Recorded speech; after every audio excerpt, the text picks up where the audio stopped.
In this, our fourth lecture in the Gospel of John, we want to explore the first of the seven signs that form this portion of the book, which we've called the Book of Signs. And we'll also be looking at some of the early disciples of Jesus. We'll look at his encounter with Nicodemus, his encounter with the woman at the well in Samaria. The first sign is the miracle of turning water into wine. This particular sign, as well as several of the other signs, will be found in John's Gospel, but only in John's Gospel. This particular sign is going to happen in Galilee, actually, while most of the narratives in the Gospel of John occur in Jerusalem. Some of them do, in fact, occur in Galilee, and so they probably should be connected with Jesus' great Galilean ministry, which is covered extensively in the Synoptic Gospels. This particular occasion is the beginning of a repeating metaphor in the Gospel of John, using the idea of water or thirst as a way of pointing toward the meaning of Jesus' person and work.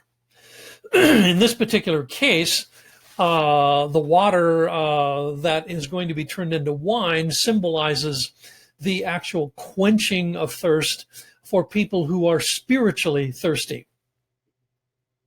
In the Synoptics, as I mentioned in a previous lecture, Jesus' teachings are characterized by parables. In fact, in the Synoptics, about a third of the teaching of Jesus is in the form of parables, and there are quite a number of them. In fact, one of the synoptic statements is that Jesus always taught in parables. In the Gospel of John, however, there will be no parables, but there will be very pronounced metaphors or metaphorical symbols, and water is going to be one of those. There will also be the symbols of light and darkness, birth, temple, shepherding, the bread from heaven, so forth. But this particular one has to do with water. And the underlying meaning, of course, is that every human being has a spiritual thirst that can only be satisfied by spiritual water. And Jesus is that water. It's very much like the ancient saying from St. Augustine, God has made us for himself, and our hearts are restless until they rest in him. So in this particular situation, Jesus, along with his mother, his brothers, and his disciples, are going to go to a home-taking or a marriage festival. Now, I need to say just a bit about the culture of wedding practices in first century Judaism. Marriages generally are in two stages. The first stage is the espousal stage, or what we would probably call engagement in the modern world. This was often done when the young man and young woman are really just children, often done while they were still 10, 12, 13 years old, something like that. The engagement then was something that was arranged parentally.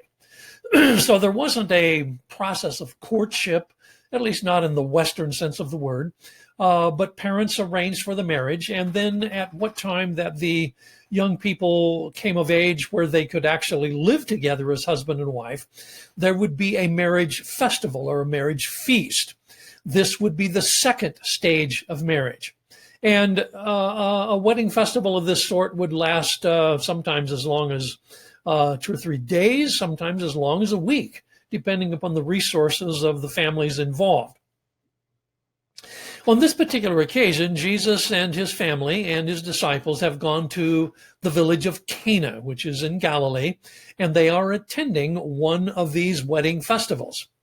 In this particular situation, Mary is going to call attention to the fact that they have run out of wine, which is an embarrassing thing for a host. And in the end, Jesus is going to indicate that there are 6 large stone water receptacles, and altogether the 6 would hold around 100 or more gallons. I mean, that's quite a lot of water. Jesus asked them to be filled with water, and he's going to turn this water into wine. Now, the sorts of vessels that we're talking about are those that are pictured here. These particular stone vessels have been taken from a first century Jewish home, not in Cana, but in Jerusalem, actually. But they are the stone jars of the sort that are in this story in John's Gospel. Stone jars were certainly more expensive than pottery jars, which were made out of terracotta clay. But they had the advantage that they could be cleansed and reused without violating kosher law. Whereas a ceramic vessel made out of terracotta would often have to be destroyed. So these 6 vessels were filled with water. Jesus has the servants serve this to the guests at the feast.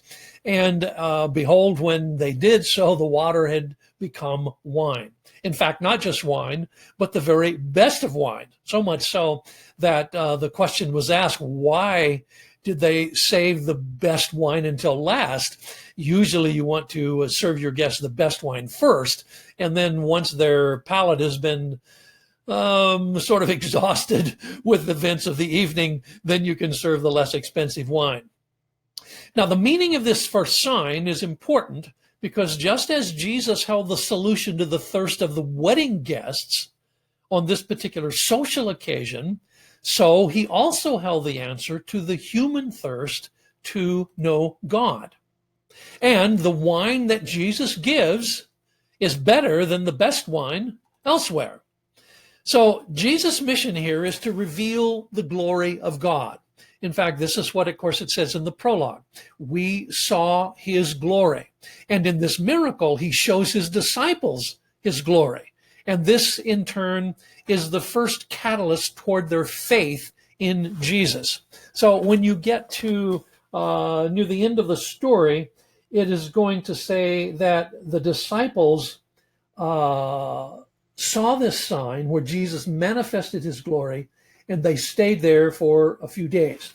It's also going to enumerate this sign as the first of the signs. And of course, it's going to say that very directly in verse 11 of chapter 2. This is the first of his signs. When we get to the second sign, it will say this was the second sign. Once you get past the second sign, it won't say that anymore. But I think the idea is implied that the reader should, in fact, keep count all the way through the 7 signs in this entire section of the gospel. After the wedding feast at Cana, we are going to now go back to Jerusalem, where many of the narratives of John take place. And here there's going to be a temple controversy that revolves around a couple of issues. For one thing, Jesus is going to drive out the exchange vendors in the court of the nations of the Second Temple. This seems to be a very deliberate action on Jesus' part. He doesn't just drive them out, he actually weaves a whip and drives them out. Now that obviously shows deliberation. This is I guess you could say this is a planned event. It's not just a spontaneous reaction. Jesus stood there and wove some strips into a whip, and he drives out the exchange vendors. We'll talk just a moment later about why these exchange vendors were in there. When he is interrogated, why are you doing this? And where is your authority for doing this? And in particular, they're going to ask, what is the sign of your authority for doing this? Jesus is going to say, destroy this temple, and I will raise it in 3 days. Now, from their standpoint, as we mentioned a little earlier in one of the previous lectures, they don't understand the double meaning of his words. They're thinking of the physical structure of the Second Temple, and they say, it's taken 46 years to build this temple. You think you're going to tear it down and build it in 3 days? That seemed to them to be absurd. But of course, Jesus is going to be referring to his body, which is the new temple, and that body will be destroyed in his death, but it will be raised again on the 3rd day. So of these two issues, the first is a challenge to the present administration of the temple. The second is a challenge to the temple's future. Both of these are in view in Jesus' statement. And Jesus' reference to his body as the temple is the first very overt indication in his own public speaking that the traditional temple worship was near its end. So when Jesus speaks of himself as the temple, he is signaling the transition between the second temple, which was a physical temple, and himself as the embodiment of the glory of God. Now, back to the issue of the exchange vendors in the court of the nations. The temple in Jerusalem had been divided into different kinds of courts.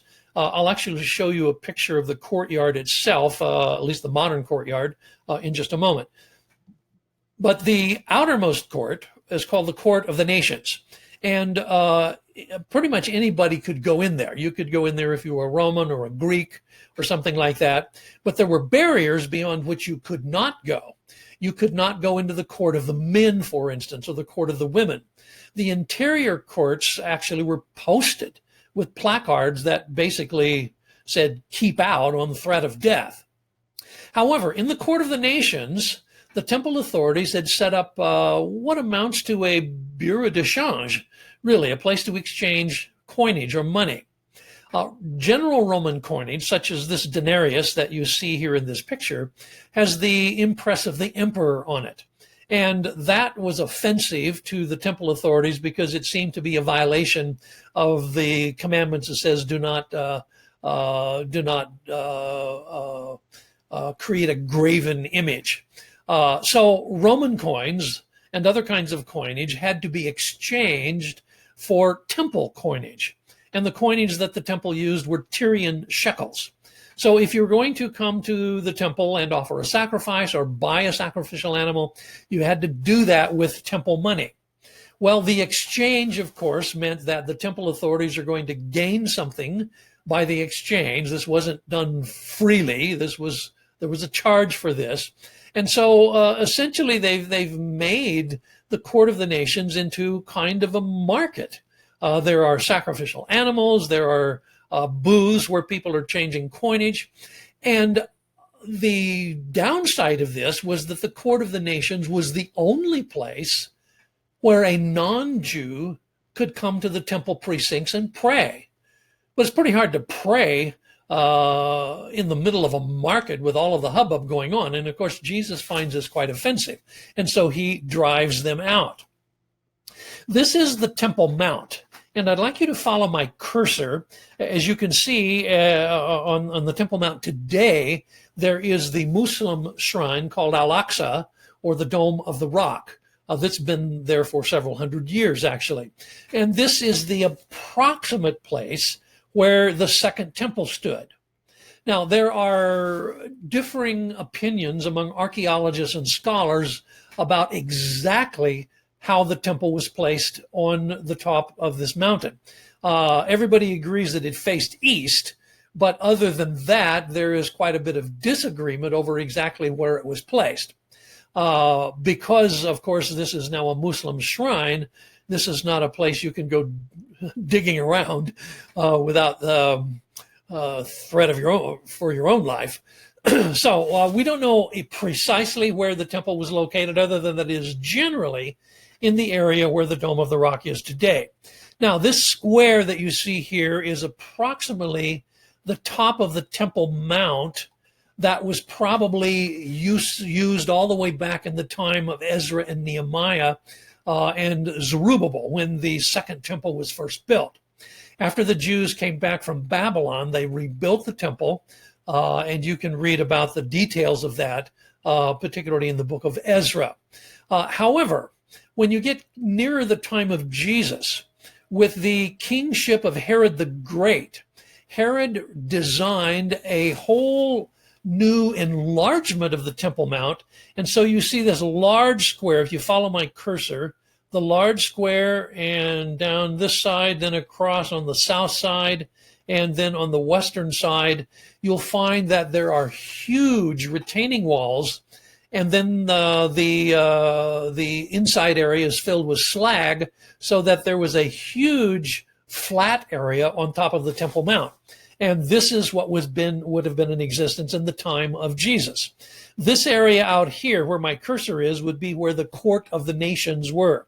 And if you're familiar with Jerusalem, you'll see over here on the western side, right where my cursor is, this is the famous Western Wall, or sometimes affectionately called the Wailing Wall, the place where Jewish people could come and pray, even if they could not get close to the Temple Mount in past decades. You can see this plaza here and various figures that are there. These are people that are coming to the temple to pray. So this is the area where Jesus drove out the money exchange. It must have been quite exciting. Coins rolling across the cobblestones and animals bleeding and running, and Jesus lashing out at the exchangers with his whip. What a scene. This is an architectural model of Herod's temple, at least the temple proper. And you can see some of the inner courts that would be available only to Jews or priests. The court of the nations would be outside of this walled area. This model of the temple is in Jerusalem, and usually it is where tour guides are going to take visitors to the city so they can get a look at what first century Jerusalem must have looked like. It's quite an extensive model, and you can see from the figures in the back just how large this is. It is based upon references in the Talmud as well as archaeological data, all underlying the building of this model of the first century temple, or what we call the Second Temple. Now, this raises a question between John and the Synoptics, and it's the question, did Jesus cleanse the temple twice? The reason the question rises is because in the Synoptic Gospels, the cleansing of the temple, the story is placed in Jesus' last week in Jerusalem, just a few days before his arrest and his trial and execution. However, in the Gospel of John, the cleansing of the temple occurs at the beginning of his ministry. So there is a different placement of this story in John than you find in the Synoptic Gospels. Why is this? Well, interpreters have struggled with this, and some interpreters have preferred that maybe this just simply means the Gospel of John is not intended to be chronological. They seem to prefer the chronology in the Synoptics and simply say that this story of the cleansing of the temple in John's Gospel is not an attempt to be chronological, but just basically the theological idea that Jesus is himself making the transition toward the new temple, which is his own body. There would be others that would argue that perhaps Jesus cleansed the temple twice. Maybe he cleansed it once near the beginning of his ministry, and maybe once again near the end of his ministry. These would be roughly 2 to 3 years apart, if in fact it happened twice. So this is an area that has been under discussion for quite a long time, and at present there is not any kind of consensus on what the answer is to this issue. As far as I am personally concerned, I am more inclined toward the idea that John is not attempting to be chronological, but that he's attempting to be thematic. And this idea of the cleansing of the temple goes along with the passage in which Jesus said, destroy this temple, and in 3 days I will raise it up. And then after this story of the temple, Jesus is going to talk with the woman in Samaria about the whole idea of where the temple ought to be. So I'm thinking this is more thematic, but that is not a consensus that everyone agrees on. And so just keep in mind that this is a debated issue. Now, it is in this story that we encounter Jesus and this group called the Jews.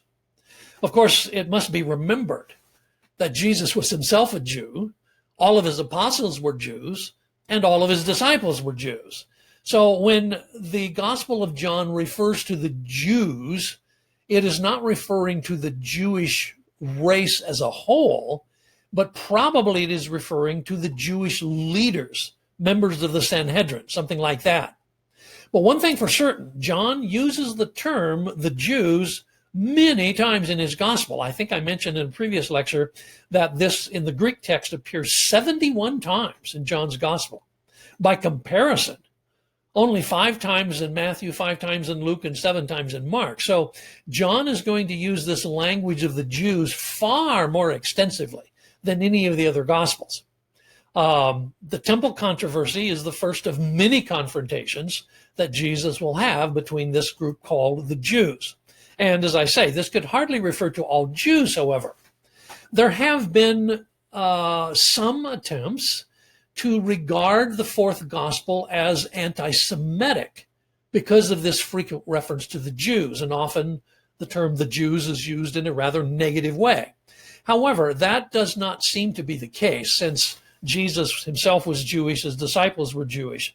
Rather, it seems much more likely that the term the Jews refers to the Jewish leaders who opposed Jesus and rejected him as the Messiah. And if that's the case, then that certainly doesn't qualify as anti-Semitic. While we're on the subject of the temple, it's probably appropriate to talk a little bit about the religious structures within Second Temple Judaism. Of course, we call this Second Temple Judaism because this is the Judaism that basically derives from the leadership of Ezra back at the end of the Old Testament, and moves through what is typically called the silent years, the 4 centuries between the last of the writing prophets and the beginning of the New Testament. So the religious structure we have, of course, first of all, is the temple itself, which we've already mentioned. This is the central religious shrine that was expanded by Herod the Great. And he began the building or the rebuilding of this large plaza well before the birth of Jesus, and it took several decades, in fact, to complete. The temple was still functioning in the way that we would be accustomed to thinking of it from the Old Testament. In other words, there would be the daily sacrifice in the morning and the evening, what is called the Tamid. There would be the hours of prayer. There would be the various festivals, particularly the pilgrim festivals celebrated there, such as Passover and Pentecost, and the festival of Sukkot or Booths. The one major difference would be that the Second Temple, unlike Solomon's temple, did not have an Ark of the Covenant in it. You will remember that the Ark of the Covenant was built by Moses for the tabernacle, and then it was moved eventually into the first temple that Solomon built. But then the Ark disappears after the destruction of Jerusalem by the Babylonians in 586 BC. We don't hear of the Ark of the Covenant at all after that. There are, at least as far as the temple is concerned. When Ezra or Zerubbabel first, and then eventually Ezra and Nehemiah come back to Jerusalem from Babylon, they reinstate temple worship, but they do not rebuild an Ark of the Covenant. What happened to the Ark of the Covenant? We don't know. There's several traditions. There's some traditions in intertestamental literature. There's one tradition that Jeremiah hid it somewhere down by the Dead Sea, and there's a tradition that it got carried to Ethiopia. Of course, true believers know that Indiana Jones found it, and then it's lost again in some warehouse in New York or something like that. I say that obviously in jest. But in any case, in the time of Jesus, the most holy place did not have anything resembling the Ark of the Covenant. The second institution I need to mention is the Sanhedrin. Now, there are a number of ruling bodies within Judaism over the intertestamental period, but the one that gets the most attention is the one that is composed of 70 elders of the Jewish people. This is what is typically going to be called the Sanhedrin in the New Testament. Now, the Sanhedrin in the land of Israel was, in fact, operating under permission by the Roman government, and particularly the Roman Senate. And so they were allowed to adjudicate a wide range of civil issues within the country. This is, of course, going to be more obvious in the trial of Jesus than any other thing, because the Sanhedrin want to put Jesus to death, but they have to cooperate with the Roman authorities if they want to get that done. Beyond the Sanhedrin, there is the synagogue. These would be local centers for worship and teaching. in Jerusalem alone, there were quite a number of synagogues, according to the Talmud. And virtually every village would have its own synagogue, a place for prayer and for teaching. The synagogue was especially the center of activity for the Pharisees, whereas the temple and the Sanhedrin were more for the Sadducees. And then beyond that, there are these groups that I've mentioned, the Pharisees and Sadducees, and would add to them the Essenes and the Zealots. I think I talked about those just briefly in the previous lecture, but these are basically theological groups, one way or another. They have some differences within them. The Pharisees, for instance, believed in the resurrection of the dead. The Sadducees did not. The Sadducees were mostly priests. The Pharisees were more along the line of rabbis. The Essenes, as I mentioned in the previous lecture, had withdrawn into the desert, so they don't really figure in the stories of the New Testament. But the Zealots, of course, the freedom fighters, they are always on the fringe looking for opportunities to resist Roman occupation. In fact, from the Synoptic Gospel, we find that one of Jesus' disciples was himself a zealot before he became a disciple of Jesus. Now, with the miracle of the turning of water into wine, this first sign, and the following temple controversy, this is going to give John the first of several opportunities to talk about different levels of faith. This is one of the most important theological ideas in the fourth gospel, the difference between inadequate faith and adequate faith. And a lot of this revolves around the signs that Jesus did. Already the problem of faith based simply on miracles begins to surface. So if you look, for instance, at the end of John chapter 2, beginning in verse 33, it says, when Jesus was in Jerusalem at Passover feast, many believed in his name when they saw the signs that he was doing. Now, in this particular case, John doesn't enumerate what these signs are, but in all likelihood, they were miracles of healing. Certainly, that seems to be the general case you find in the Synoptic Gospels. But then notice, if you will, chapter 2 and verse 24. Jesus, on his part, did not entrust himself to them because he knew all people. And he needed no one to bear witness about man, for he himself knew what was in man. Well, that's a very leading kind of statement, and that seemed to suggest that while many people came to believe in Jesus, at least in the fact that he is a miracle worker, that in itself is not sufficient faith. Now, it does say that the disciples were stimulated toward faith by the first sign. When they saw the water turned into wine, Jesus displayed to them his glory, and it says they believed in him. And yet here at the end of chapter 2, where many people are said to believe in Jesus, yet Jesus would not entrust himself to them. He could not trust their loyalty to him and to his own self-claims. So Jesus wasn't willing to perform a sign simply for the benefit of the temple authorities. When he drove out the money changers in the temple, they asked him, by what sign are you doing this? And he's not going to give them a sign. He's simply going to say, destroy this temple, and in 3 days, I will raise it up. That's the only sign they're going to get, and they're not going to get that one until the end of his ministry. So all of his miracles in Jerusalem bring him into the public eye, and they do seem to lead to an entry level of faith, or sort of a superficial level of faith, but that in the fourth gospel is not what we are really after. Real faith has to get beyond that. And so this level of faith, grounded only in miracles, is inadequate without enduring loyalty to Jesus. And we're going to see this in a number of ways as we work our way through this gospel. Now, this issue of adequate faith is going to spill over into the very next narrative, which is the narrative about Nicodemus. Nicodemus is a Sanhedrin member. He's one of the 70 members. And he kind of represents those people who want to believe in Jesus, but are afraid of their of their peer group. And so when he comes to see Jesus, he's going to come at night, probably so nobody can see him. But he obviously believes that the signs Jesus has done are genuine. He comes to Jesus and he says, Rabbi, we know you have to come from God. Nobody can do the things you're doing unless God is with him. That seems to be obvious to us. But immediately Jesus challenges this entry level of faith, which is based upon signs, with the assertion, Nicodemus, you need to be born again.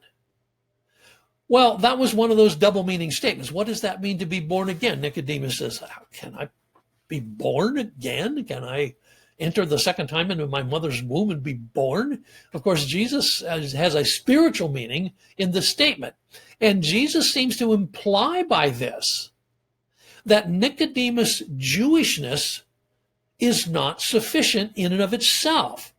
If it were sufficient in and of itself, there would be no need to talk about being born again.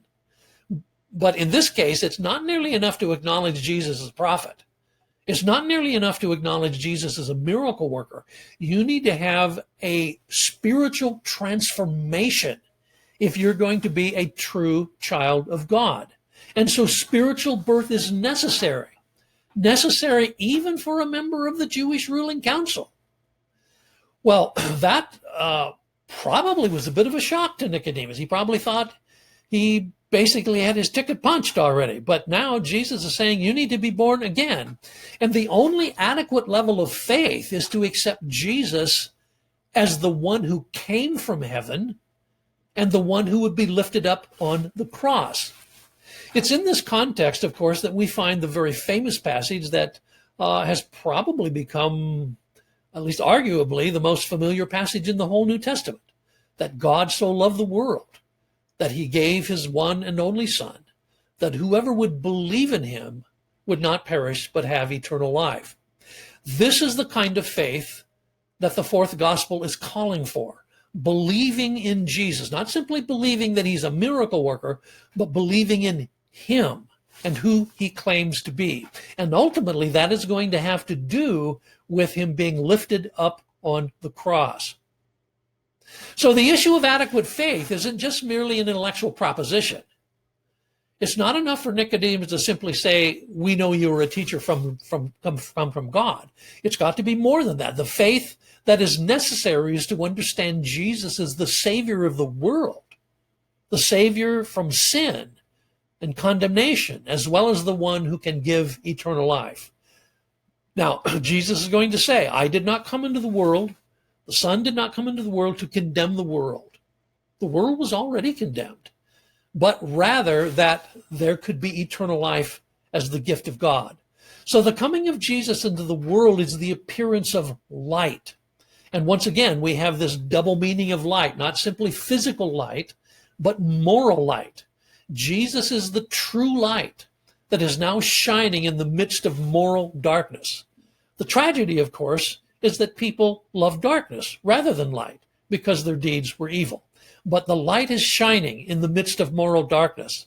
And so trusting in Jesus, believing in Jesus, must be in these kinds of terms. This is the only adequate level of faith. Now, it's here that I want to share with you a short statement by C.S. Lewis, which comes from his very famous work called Mere Christianity. Lewis is very, very perceptive, and this is one of my favorite statements of all the statements that he made in his various writings. And this is what he said. I'm trying here to prevent anyone saying the really foolish thing that people often say about Jesus. I'm ready to accept Jesus as a great moral teacher, but I don't accept his claim to be God. This is the one thing we must not say. A man who was merely a man and said the sort of things Jesus said would not be a great moral teacher. He would be either a lunatic on the level with a man who says he's a poached egg, or else he would be the devil of hell. You must make your choice. Either this man was and is the Son of God, or else a madman or something worse. You can shut him up for a fool. You can spit at him and kill him as a demon, or you can fall at his feet and call him Lord and God. But let us not come with any patronizing nonsense about his being a great human teacher. He has not left that open to us. He did not intend to. What a marvelously perceptive statement this is. Jesus has told Nicodemus that the Son of Man is the one who has ascended into heaven, the one who has descended from heaven to the earth, the one who's going to return to the Father. These are not the marks or the statements of a great human teacher.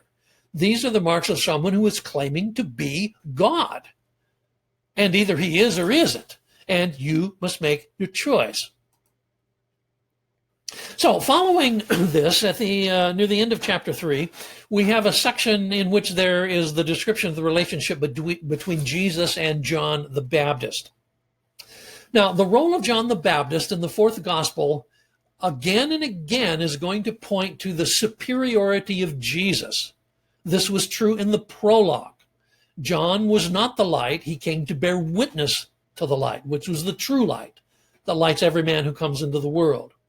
And John will say, Jesus is preferred before me because he was before me. Now, obviously, he cannot be talking simply to the order of their natural birth, because John the Baptist actually was born about 6 months before Jesus was born. But when he says he is before me, he is talking about Jesus' pre-existence as the Son of God, or as it says in the prologue, as the Logos. So John was not the light. John was not before Jesus. John was not the Messiah. When they asked him directly, are you the Christ? John said, no. Are you Elijah? No. Are you the prophet like Moses? No. In this passage, John is going to say, I am not the bridegroom. I am the friend of the bridegroom. In other words, the bridegroom is the person of focus at a wedding reception. And I am not the person of focus. I am simply a friend of the bridegroom. He must increase. I must decrease. What a marvelously humble response John has to Jesus. Very few people at the height of popularity are going to be talking about the importance of them decreasing while someone else increase. But that is exactly what John says about Jesus. And later in the gospel, it's going to pointedly say, John did no miracles. What is important is that everything John said about Jesus was true. So, John gives testimony to reveal Jesus to Israel. All of these statements about John being subordinate to Jesus need to be read in light of the fact that some of the disciples of John did not eventually follow Jesus. John, of course, is going to be imprisoned, and he will be eventually executed by Herod. And so his movement continues on even after his death. And some of his followers, as I mentioned in a previous lecture, are going to extend up into the next couple of hundred years in the Christian church without accepting Jesus as the Messiah. So I think the statements in John's gospel probably are relevant to the idea that those who are followers of John the Baptist need to realize that John himself did not claim to be the preeminent figure, but rather that he was a one who testified to someone who was coming later.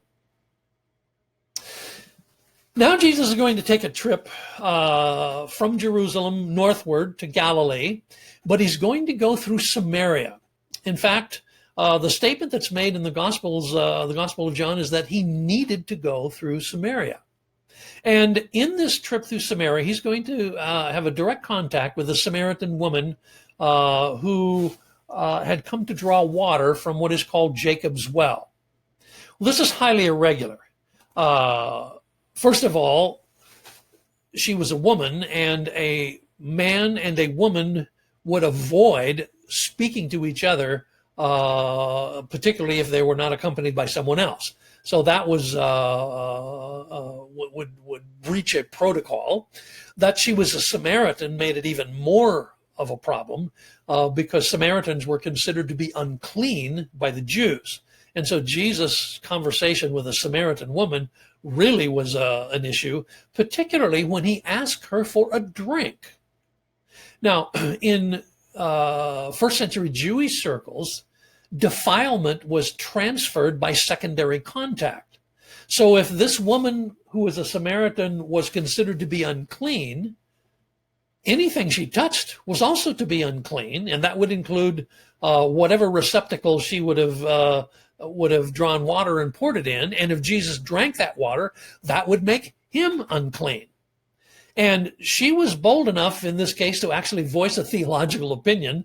That also is pretty unusual. So all around, this story of Jesus meeting of this woman at the well in Samaria is a very unique story and very unusual.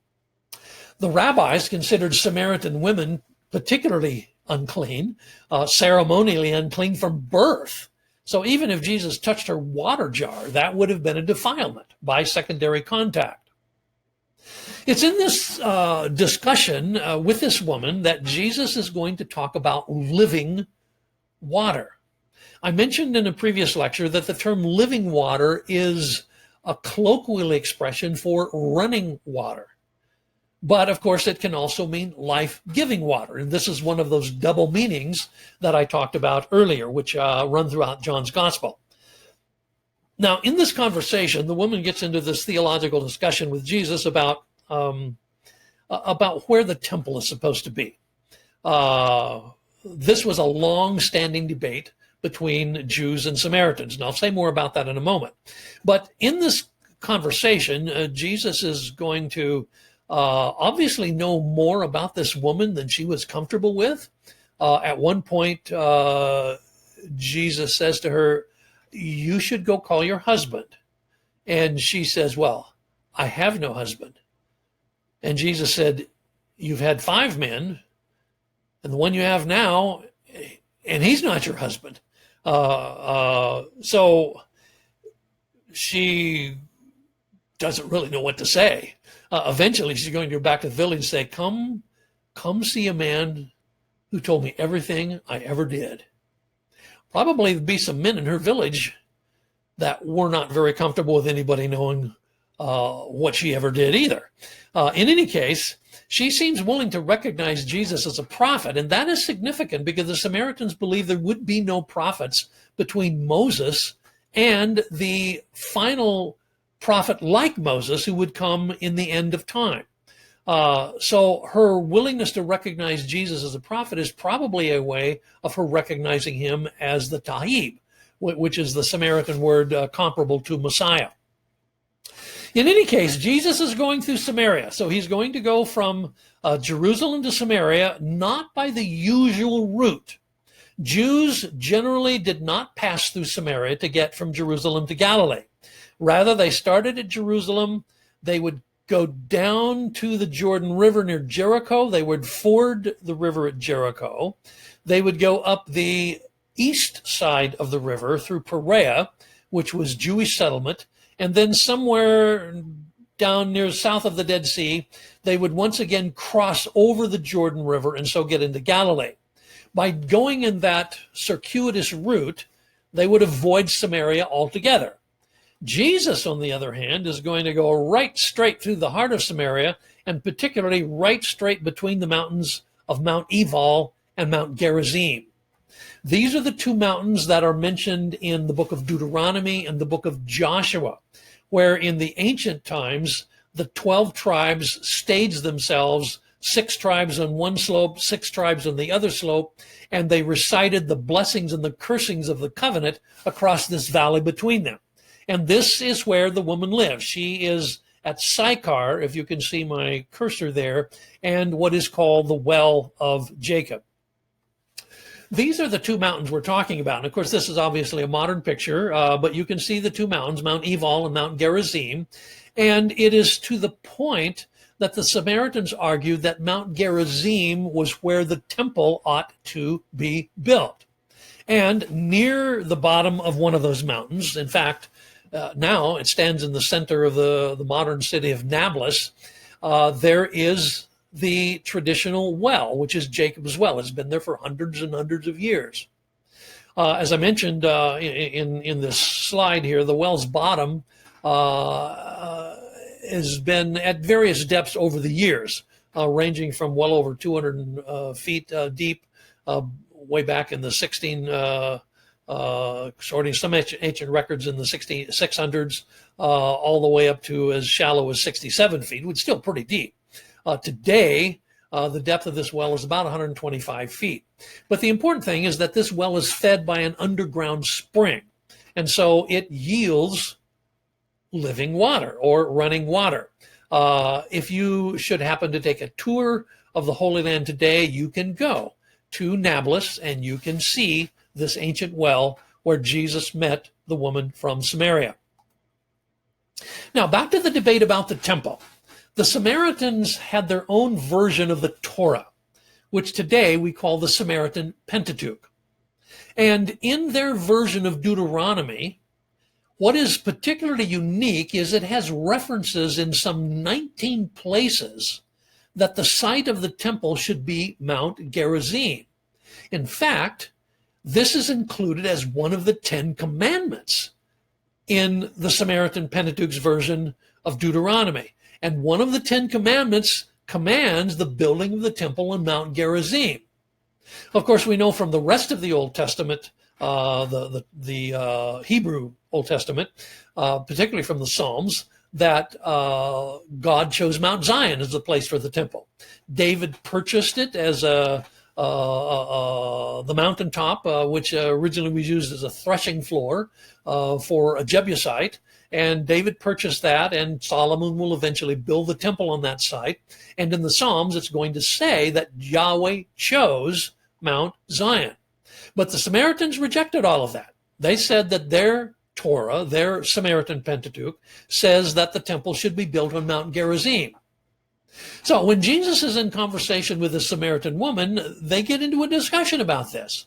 Where is the temple supposed to be built? And the woman, I think, tries to get Jesus embroiled in this discussion because she's a little uncomfortable with some of the things Jesus has already said.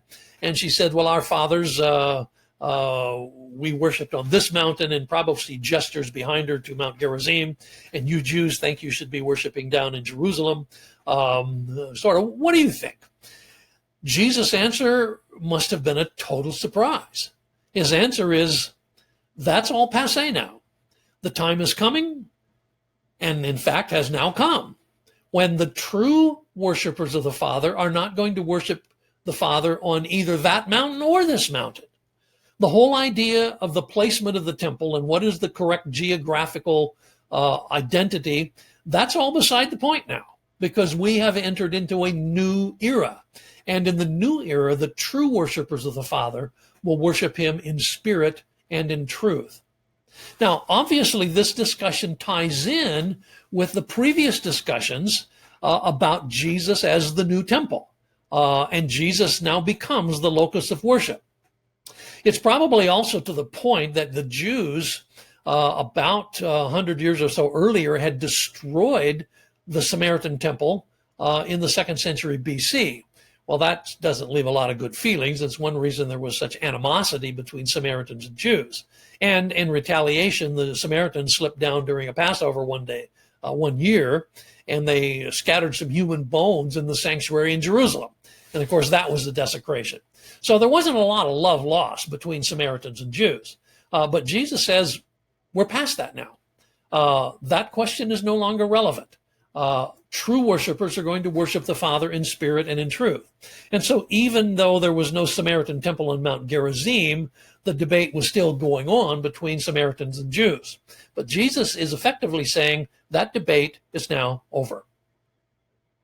So Jesus' statement that the time had now come for a new order suggests the demise of traditional temple worship.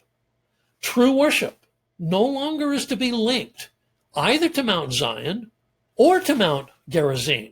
But in fact, the question is no longer where to worship, but how to worship and who to worship. To worship in spirit and truth suggests an intimacy with God that was previously unknown, and that would only be able to happen through Jesus himself, who is the embodiment of the glory of God. Jesus later is going to predict the fall of the temple, and in the Synoptic Gospels, each of them have a version of this long discourse where Jesus is going to say, one stone will not be left upon another. But what is to the point is that in his public ministry, Jesus has already begun to redefine the temple while it was still standing, and that new temple is going to be in himself. So later, the Jews in Judaism are going to have to make that same transition after AD 70, because in AD 70, the Romans will destroy the temple in Jerusalem.